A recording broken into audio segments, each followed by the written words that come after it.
Magandang araw ho mga kamangs. Ay kita nyo gayang aming pormang yan. Kami lang ang may pupuntahan kainan kaya kami pormadong pormado. Namimiss na nga namin ang pagkain Pinoy kaya kami pupunta sa Pinoy Store. Sabi ko sa kasama ko, tara gagala tayo ng kaunti. Wala rin naman tayong magagawa din sa bahay. Nagbas na nga lang kami diyan pero pwede naman magbike, malayo-layo nga lang ng kaunti. Pagbaba nga namin ng bus ay naglakad na lang kami at medyo malapit na lang naman. May nadaanan pa nga kami diyang fish pan. Ay ano pala yan, parang kanalang din sa Japan. Kala ko na rin fish pan, karaming lamang isda. Ay kita nyo ganyan mga kamangs, kalalaki. Kasarap ng inihaw niyan. Dini nga ang sinasabi ko, dini sa Hana Store, dini ho ang mga pagkaing Pinoy.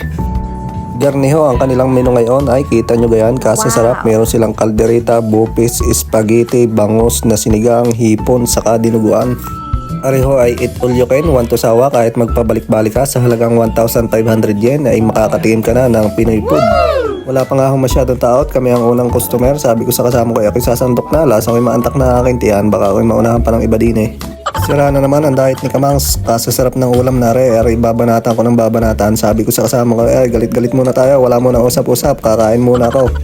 Nakakamiss din naman ang mga pagkain Pinoy para man din nasa Pinas laang. Naalala ko sa amin pag may baysanan ay garning-garne mga handa. Wow! Tuloy ang sakol diyan ni Kamangs, yan gang bibihira makatikim ng mga garne.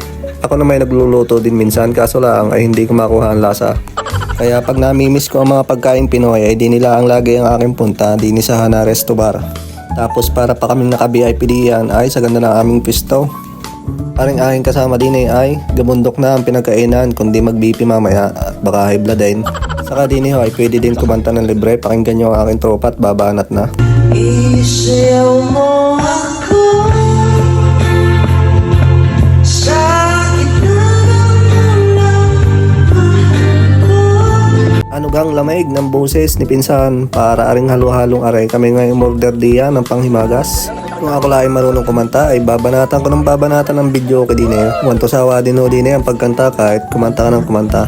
Ako na may nakanta din paminsan-minsan pero pagbarik-barik na ng kaunti. Pero pagkagarning wala pang katama-tama ay hindi niya ako mapapanganta. Bakit nga gayon paglasing na ay may lakas na ng loob kumanta ay paano ang busis ko ay maganda na sa aking pandinig.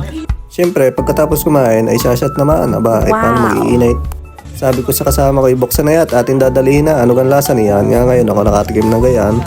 At niliwat na nga ano kasarap niyan para atang guguhit sa lalamunan yan baka mamay suray pag uwi. At tigi-tigi sa pangakamediya ng basito may kasama pang yelo ano gan sarap ng inumang garne sa amin sa Pinas ay pag may kalamansit dyan ay ayos na tanggal pati ubo. Ano gan liwat yan dagdagin ng kaunti ikaw kaya bang baka ako mamaya ang unang malaseng. Kasarap man din ang inuman. Shoutout nga pala dyan sa kaibigan kong big time. Yan nga ho pala nagpainom sa amin. Wow. Taga Mindoro ho din yan. Talagang basta taga Mindoro, talagang galantay. Tapos na nga ho ang aming inuman. Kami nga ho uuwi na at lasa ko'y kanina pa kaming umaga din eh. Dumadami na nga ho ang customer din eh. Yan ho ay mga Pinoy din. Meron din ho hapon dahil gusto rin nila ang mga pagkain Pinoy.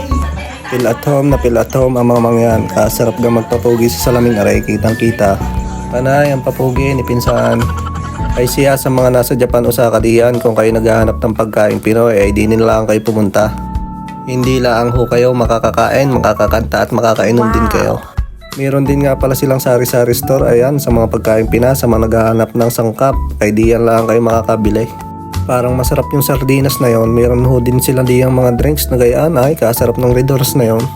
Diyan lang ho yan matatagpuan sa Hana Resto Bar and Sari Sari Store. Panay ang promote Ate Hana baka naman. Ayan ho ang kanilang page, ilalagay ko na lang ho diyan ang malaman nyo kung saan gabanda yan. Kung kayo malapit-lapit din ay pumunta na kayo. Pagtanong nyo lang doon sa may kanto ay alam na yon ari atay kilala din Basta pag natikman nyo ang lutong Pinoy ay talagang babalik-balikan nyo. Nagpalibre pa nga diyan ng ice cream, aring kaibigan kong mangyanari. Ika bait, panay ang pauga. Sabi ko tumambay muna din tayo ng kaunti, ubusin muna natin aring ating kinakaing ice cream. Lasa ko ako hilo-hilo pa sa ating ininom kanina.